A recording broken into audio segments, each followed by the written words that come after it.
pada dasarnya kewajiban dua-duanya. Ya. Tapi yang lebih ditekankan adalah punten. Kenapa? Karena kehidupan anak lebih banyak dengan ibu. Karena kebutuhannya lebih banyak kepada ibu. Makan, kemudian ya untuk tidur, katakanlah di kelonding dan sebagainya. Artinya lebih banyak dengan ibu. Yang jelas anak dalam perjalanannya harus ada perjalanan taklim yang diterima. Tidak harus sifatnya buku tulis, papan tulis, tidak. Kaitannya apa? Mengenal Allah, tauhid Allah, kaitan terus sampai tingkatannya. Ya, nama Nabi, ya, kalimat-kalimat, terus bertahap sampai lebih tinggi lagi, sampai kepada sholat dan sebagainya. Makanya berbicara tempat pendidikan itu adalah madrasah, kaitannya bapak dan ibu. Yang disebut madrasah bagi anak-anak adalah ibu. Al-ummahat, para ibu, madrasatul aulad, itu adalah sekolah bagi anak-anaknya.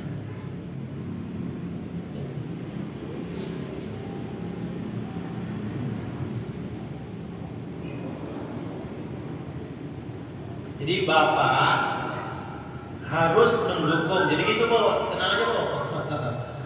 Ya, yang lebih ditekankan kepada siapa? Ibu.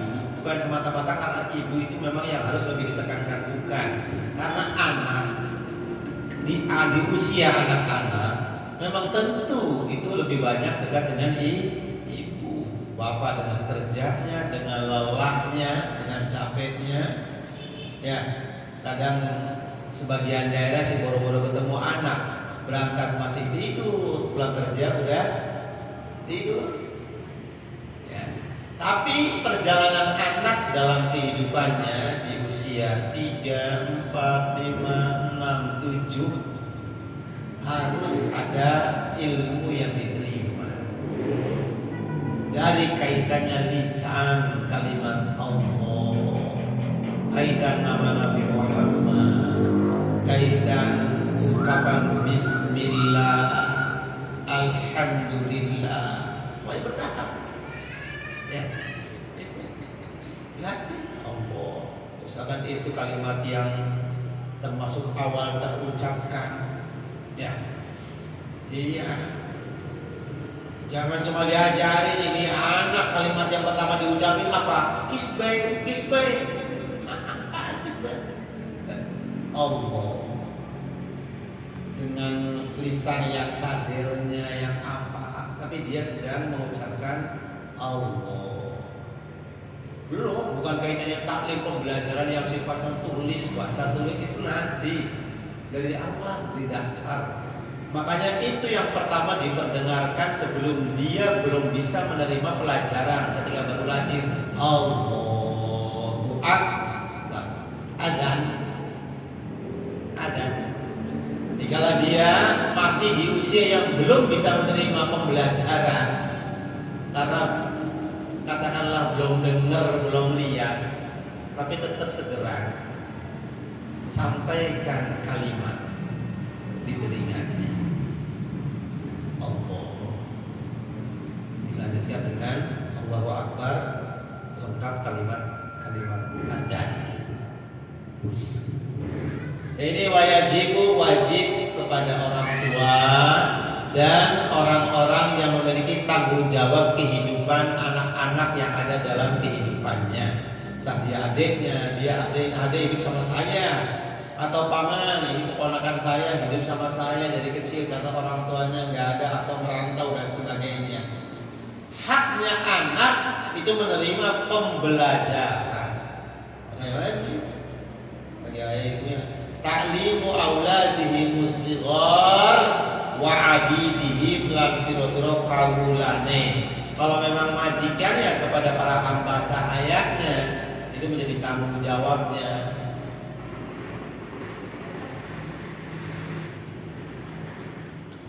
Ma yajibu, wajib mulan, ma barang yajibu kang wajib alaihim ingatase aulad ba'da bulughihim ing dalam sawise balighe aulad. Wajib mengajarkan tentang sesuatu yang dia nanti kalau balik wajib melakukannya, seperti wudu, sholat, mengerti najis, ya artinya ke arah sana, gitu, ke arah sana, ya. Wajib diperkenalkan. Sekiranya ketika dia balik, kewajibannya sudah bisa dia melaksanakannya, sholat dengan benar, sholat dengan sah. Itu wajib diajarkan. Diajarkan secara langsung oleh ayahnya, diajarkan secara langsung oleh ibunya, atau diajarkan oleh orang lain.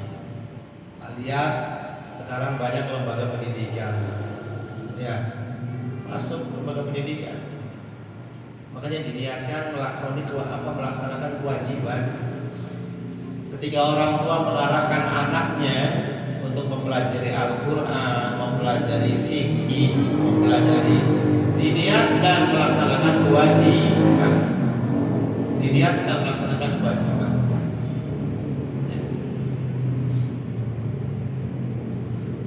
Minat toharati bayarnya saking sesuci, dari sesuci. Ya itu umur berapa lah, ya. Tapi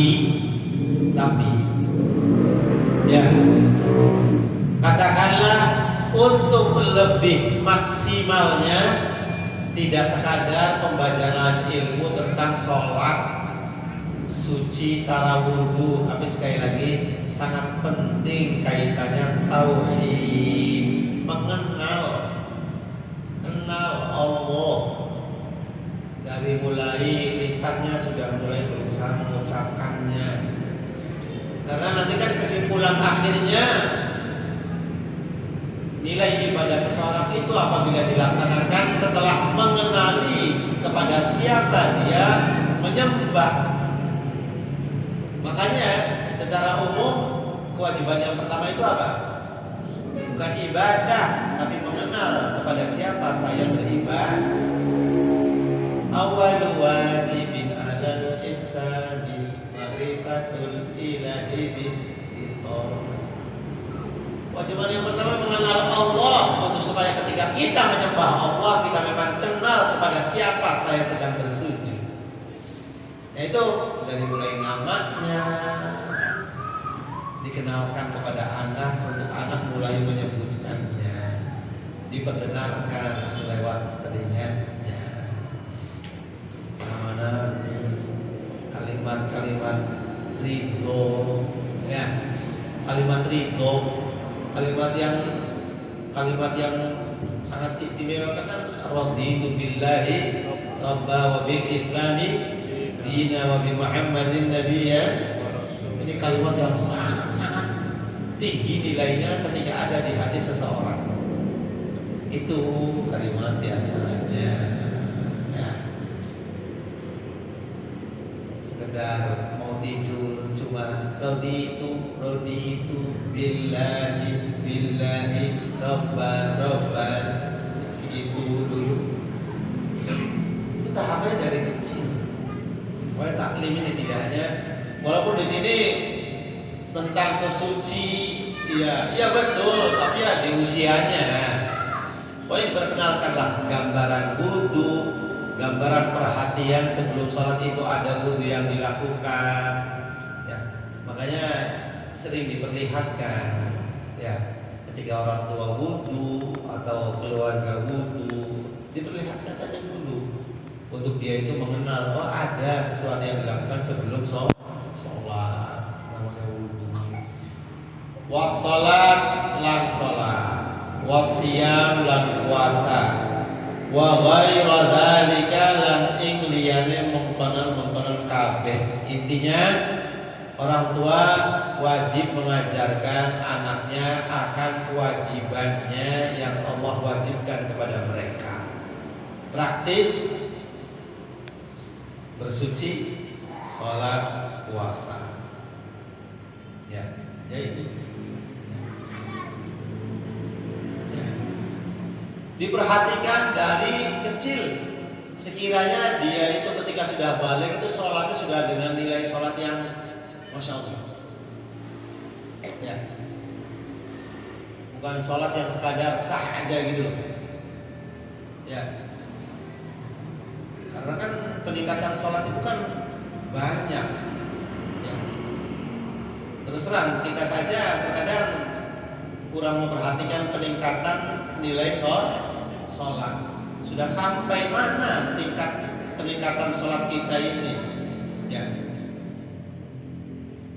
Seperti Al-Fatihah aja yang dari mulai kita sholat puluhan tahun yang lalu, yang umurnya 40, 50 berarti udah puluhan tahun.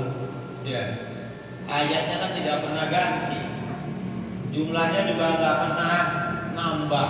Dari dulu berapa? 7 ayat. Ayatnya nggak pernah ganti. Ya. Tapi arti dan penafsirannya sudah sampai mana kita memahami penafsiran ayat Al-Fatihah. Yang seharusnya kita dengan penafsiran yang luas setiap kali ayat itu dibaca dalam sholat. Ya. Dari Bismillahirrahmanirrahim.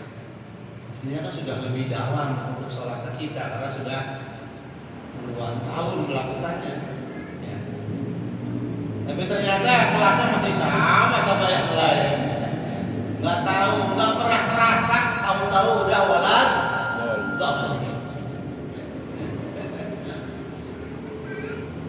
Masya Allah, kalau kita mendengar sejarah atau mendengar cerita manaqib, kisah sholat-sholat orang terdahulu, Masya Allah, begitu tinggi nilai dalam pelaksanaannya. Al-Fatihahnya, nilai Fatihahnya, nilai takbirnya itu loh. Kalimat Allahu Akbar, maknan, lafzan wa maknan, dengan makna yang semakin dalam ketika terus berusaha diperdalam. Itu ketika Allahu Akbar, mihrab itu pecah. Allahu Akbar kan kalimat kaitan pengagungan kepada Allah. Allah Maha Besar. Kaitan dengan apa? Dengan kuatnya pemaknaan dalam hati ketika lisan mengucapkan Allahu Akbar, betul-betul tidak ada apa-apa, tidak ada segala. Mihrab pecah. Tentu kita ini cerita bukan menjadi tujuan kita kira-kira kesan kapan ya kita takbir kok pecah semuanya, kan? Artinya ya demikianlah. Jadi pembelajarannya itu minal mahdi ilal lahdi, khususnya sholat. Kalau tidak Al-Fatihah lah, 7 ayat pengertiannya usahakan memang sudah cukup kuat kita mampu mengartikannya dan kita praktekkan arti setiap ayat setiap kita baca di dalam sholat. Oh ya, yang jelas ini pembelajaran orang tua nih. Ya, dididik anaknya, bapak ibu secara langsung baik atau kalau tidak wajib mengarahkan anaknya untuk mempelajari tadi bersuci, sholat dan puasa. Ketika orang tua memiliki anak yang sudah balik, sholatnya baik, wudunya baik, tentu sholatnya baik yang pasti wudunya baik. Tentang menjaga kesuciannya baik, sholatnya baik, puasanya baik. Ya, maka ketahuilah cukup itu menjadikan alasan untuk orang tua itu merasa alhamdulillah saya tidak gagal. Ya. Jadi orang tua boleh merasa syukur, boleh mengucapkan syukur alhamdulillah saya sebagai orang tua katakanlah tidak gagal di dalam mendidik anak. Apa barometernya? Wudunya dia baik, tentang menjaga kesuciannya dia baik, sholatnya baik, puasanya baik. Maka ini baru boleh menjadi barometer untuk orang tua merasa alhamdulillah saya insya Allah tidak gagal. Bukan yang lain barometernya. Bukan barometernya anak saya alhamdulillah saya tidak gagal mendidik anak saya. Kenapa? Anak saya yang pertama S-nya 4, waduh, yang lain aja 3, ini udah nyampe 4. Atau punya apa dan sebagainya. Itu kenikmatan yang perlu disyukuri, tapi bukan barometer keberhasilan orang tua mendidik anak. Seberapa nilai sujudnya, seberapa perhatian kepada kesuciannya, seberapa tingkat di dalam pelaksanaan puasanya. Itu untuk barometer syukur orang tua merasa gagal atau tidak. Ya. Itu. Makanya di sini diwajibkan oleh agama. Wa yu'arrifuhum tahrimaz zina, dan orang tua, bapak, ibu, paman yang punya tanggung jawab ngurus ponakan, bibi yang punya tanggung jawab ngurus ponakan, wajib yu'arrifuhum ngenalaken kabeh anak-anak tahrimaz zina ing harame zina. Wajib memberitahukan akan haramnya zina. Wajib memberikan pemahaman akan haramnya, akan maborotnya, akan dosa besarnya, akan sangat meruginya seseorang melakukan zina.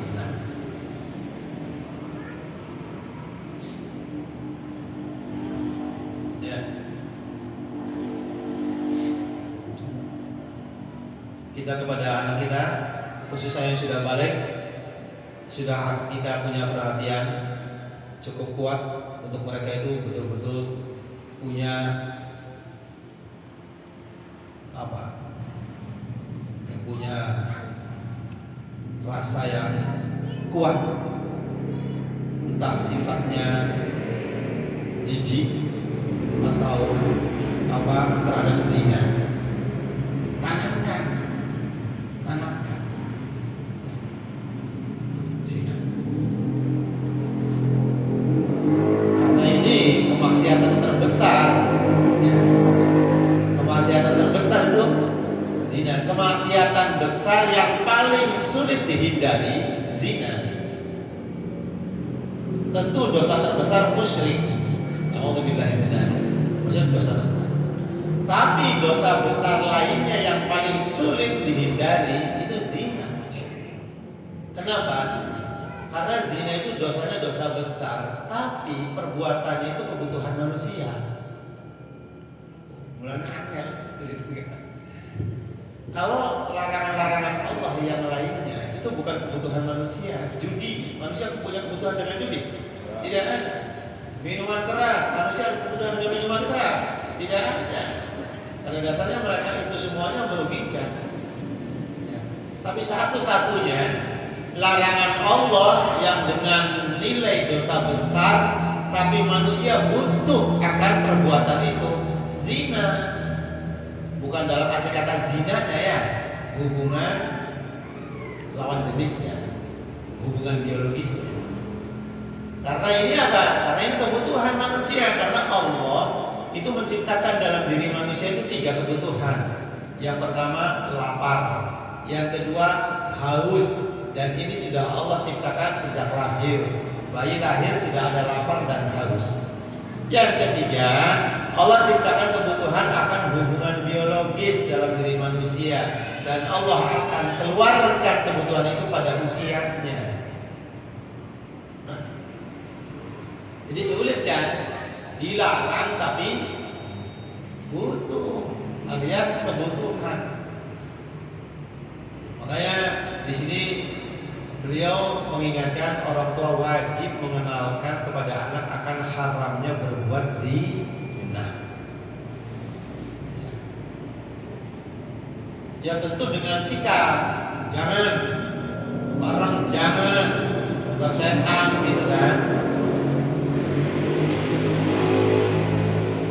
Dengan protek gitulah, dengan pembatasan yang cukup ekstra terhadap perbuatan-perbuatan yang sifatnya mengarah kepada syahwat.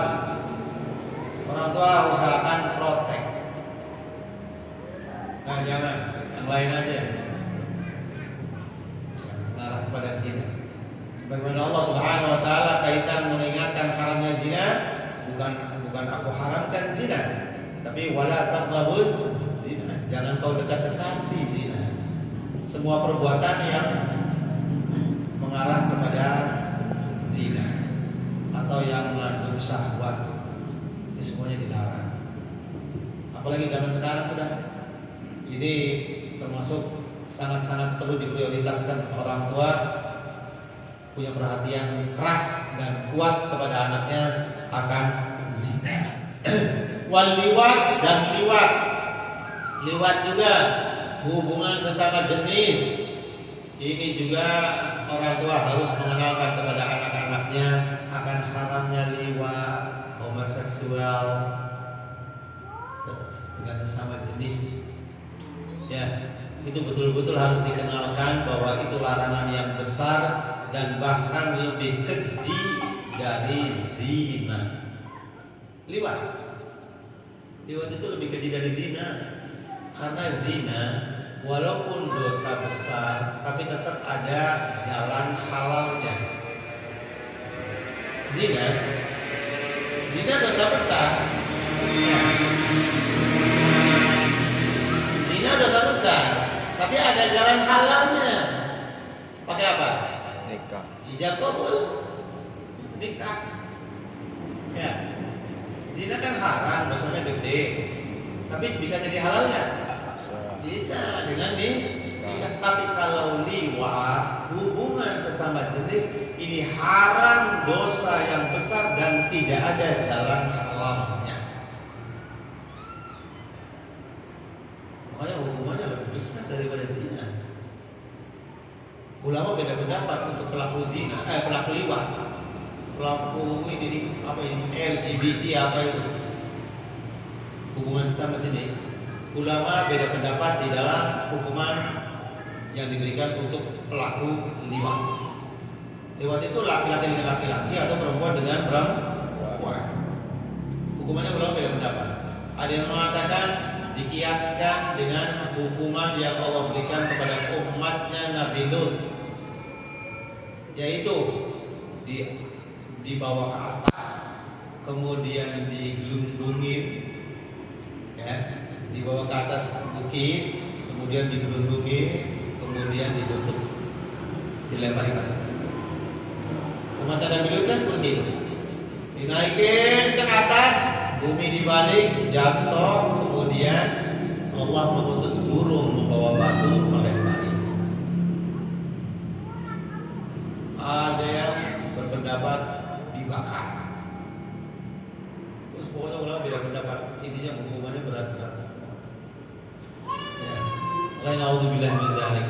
Sekarang kemaksiatannya yang cukup memiliki daya tarik kehidupan, yang cukup memiliki daya tarik akan kemaksiatan yang sekarang ini. Kemaksiatan ini dua ini, zina sama liwat. Zina sama liwat. Oh ini Masya Allah. Sekarang ini udah, kalau bila akhir zaman udah akhir banget nih. Judi, khamr, ya, zina, liwat, itu demikian maraknya. Wasariqah, lan nyolong. Orang tua juga harus mengarahkan anaknya untuk menjauhi mengambil hak orang lain, wa syurbal khamri lan nginum arak, wal muskir lan perkara kang mabokaken. Iya kan? Jadi ditanamkan tuh dari kecil tuh. Ya. Anak tidur jangan bareng laki perempuan dari mulai umur 7 tahun dipisah tidurnya, mainnya dipisah laki sama perempuan, yang dilihatnya. Jangan salah menanamkan hobi, jangan salah menanamkan kesenangan kepada anak. Kalau anaknya laki-laki, jangan ditanamkan sesuatu yang sifatnya itu perempuan. Yang laki-laki tanamkan karakter laki-laki. Yang anaknya perempuan tanamkan yang sifatnya karakteristik perempuan. Memasak atau menggendong anak gitu kan, boneka. Jangan salah menanamkan ya, katakanlah permainan atau hobi. Karena terkadang dari sini menjadi titik awal salahnya kehidupan seseorang di kemudian hari. Anak laki-laki, tapi dari kecil ibunya ini orang tuanya karena saking pengen punya anak perempuan, akhirnya anak yang ke-11 ini tetap aja laki-laki. Akhirnya seakan-akan anaknya itu perempuan. Dari pakaiannya, hobinya ditanamkan perempuan, cara jalannya. Orang tuanya memberikan seperti itu. Akhirnya ketika remaja, tercekaklah dia dengan karakteristik perempuan. Nauzubillah min dzalik, kalau sampai juga akhirnya ke hati. Ada rasanya itu kepada laki-laki, padahal dia kan laki-laki. Itu makanya agama itu menjaga kehidupan itu dari kecil. Ya. Kenapa pakaian sutra itu tidak boleh laki-laki? Kalau perempuan boleh sutra, kenapa laki-laki nggak boleh? Ini diantaranya karena sutra itu sifatnya nu'umah, lembut, halus, dan ini adalah karakteristik milik perempuan, sedangkan laki-laki cantik. Makanya pakaian yang sifatnya lembut, sutra itu tidak boleh untuk laki-laki.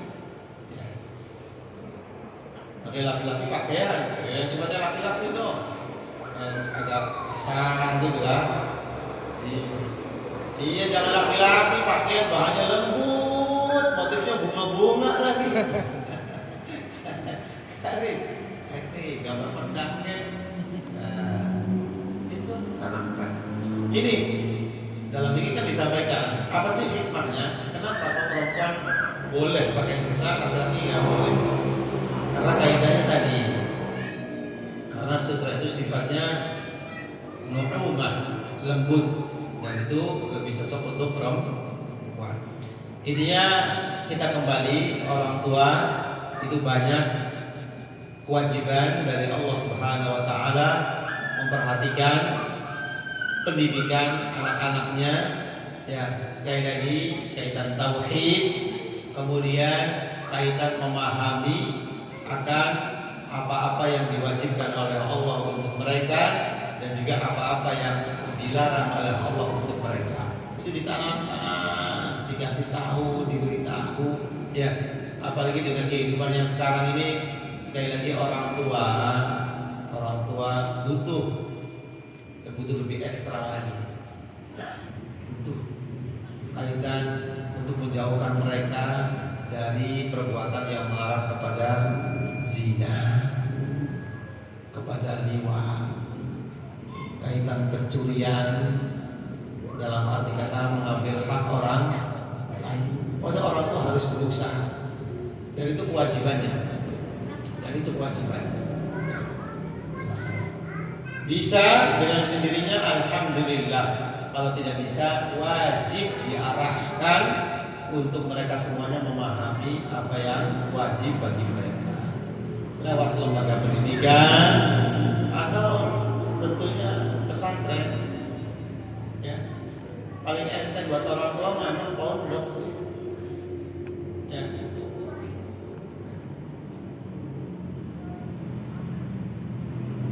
paling ringan untuk orang tua yang sekali lagi ukuran keberhasilan mendidik anaknya ketika mereka benar dalam bersuci, benar dalam sholat dan puasa, serta mereka takut akan zina dan riwayat, takut akan mengambil hak orang lain. Tentu pendidikan yang mudah mereka dapatkan tiada lain udah deh, nggak bisa susah lagi, artinya sulit dicari kemungkinan yang lainnya kehidupan. Banyak kehidupan yang betul-betul bisa punya jarak dengan kehidupan yang sedang ada sekarang, kaitan medsos, kehidupan yang ada sekarang tidak bisa mereka.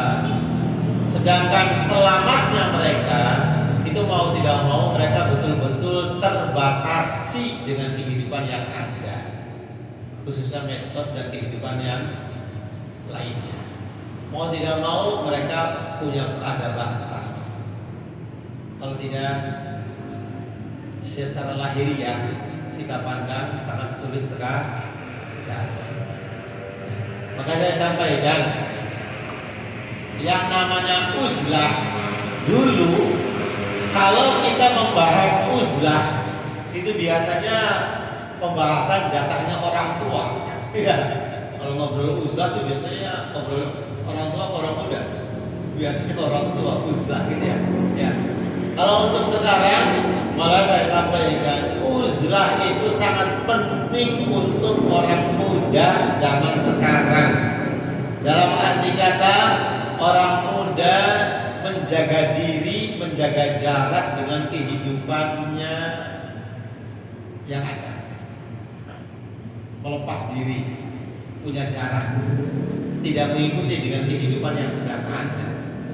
Kalau tidak, ya cukup berat untuk masa muda dengan banyak catatan kebaikan itu sulit. Ya. Dan uzlahnya di mana? Untuk remaja.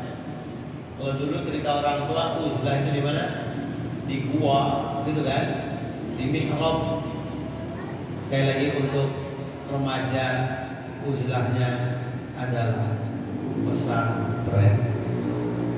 Pesan kehidupan yang dia bisa membatasi diri dan punya jarak dengan kehidupan yang umumnya. Mudah-mudahan anak-anak kita semuanya dijaga oleh Allah Subhanahu wa taala, ya, diberikan ilmu yang bermanfaat, dan kita semuanya sebagai orang tua juga bisa melaksanakan kewajiban yang Allah wajibkan kepada kita berkaitan kepada putra-putri dan anak cucu kita. Amin ya rabbal alamin. Itu lanjutan dari pembahasan fikih, ya, yang alhamdulillah beberapa pembahasan disampaikan, dan barangkali untuk materi saya cukupkan sampai di sini. Saya akhiri, wallahu a'lam bishawab. Mau bertanya, tadi bab haid untuk perempuan, untuk ibu atau untuk anak gadis, ada jarak dari masuknya waktu sholat, kemudian selisih 1 jam atau 2 jam lalu haid, ya. Nah itu dalam selisih dari masuknya waktu sampai dia haid itu termasuk kategori bawailul musallin kan Ustaz? Misalnya kan otomatis dia melarikan sholat dalam sholatnya diketahui tiba-tiba haid gitu kan. Apakah itu hukumnya dosa atau bagaimana Ustaz? Karena ini termasuk tadi wajib buat orang tua untuk supaya anak itu tidak bermaksiat lah, kita maksudnya itu. Ustaz, terima kasih banyak. Assalamualaikum warahmatullahi wabarakatuh. Waalaikumsalam warahmatullahi wabarakatuh. Terima kasih. Kembali di pembahasan awal. Jadi wanita yang ketika datang haid di waktu sholat sudah masuk dan dia sudah cukup waktu untuk melaksanakan tapi tidak langsung dilaksanakan, kemudian keburu haid datang, ya itu kan hukumnya sholat itu wajib diqadha nanti ketika dia suci. Kemudian pertanyaannya, untuk wanita itu sendiri ketika sudah masuk waktu sholat, ya sampai 1 jam berikutnya dia tidak langsung melaksanakan sholat sampai keburu haid datang, begitu ya. Kemudian pertanyaannya, apakah istilahnya ada nilai kesalahan begitu? Apa ada nilai kesalahan untuk wanita tersebut? Ya, jawabannya tentu untuk langsung dinilai dia bersalah atau tidak, tentu tidak dinilai. Artinya tidak dikatakan dia melakukan kesalahan, tidak. Ya, artinya tidak dinyatakan atau tidak dikatakan perempuan ini melakukan kesalahan dengan tidak sholat, tidak langsung sholat ketika datangnya waktu sholat. Artinya dikatakan melakukan suatu kesalahan, tidak. Hanya saja, ada saja yang bisa dikatakan dia kurang rapi, kurang utama, ya. Karena sholat, ya. Karena untuk sholatnya tentu selama waktu itu belum habis, tetap sholat itu dikatakan sah, ya. Kemudian kaitan bisa dinyatakan mengakhirkan sholatnya, apakah bisa dinyatakan dia ini bersalah karena mengakhirkan sholatnya, ya tentu kalau kaitannya dia mengakhirkan karena sesuatu yang sifatnya tidak diperlukan atau bahkan sifatnya itu permainan atau lahun wala'ibun gitu ya, ada sisi nilai kesalahan, ya. Tapi secara umum wanita ini ya tidak dinyatakan secara langsung melakukan satu kesalahan.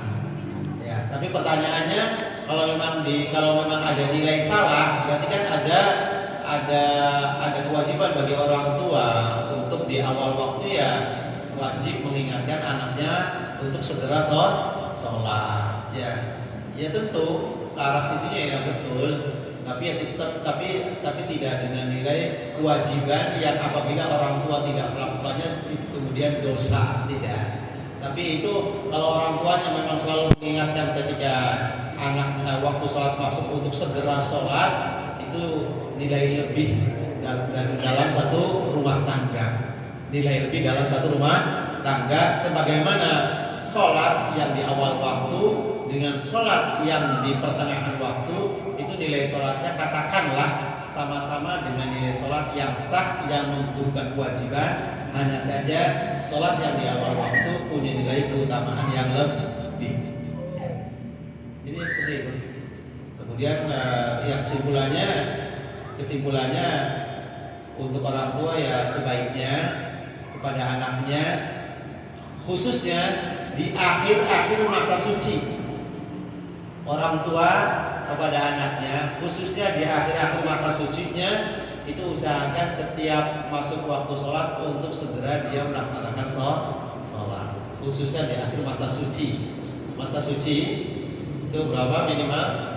15 hari kan gitu ya. Tapi secara umum ya lepas kaitannya akan ada haid atau tidak, memang salah satu keutamaan dalam rumah tangga ada perhatian di dalam pelaksanaan sholat di awal waktu.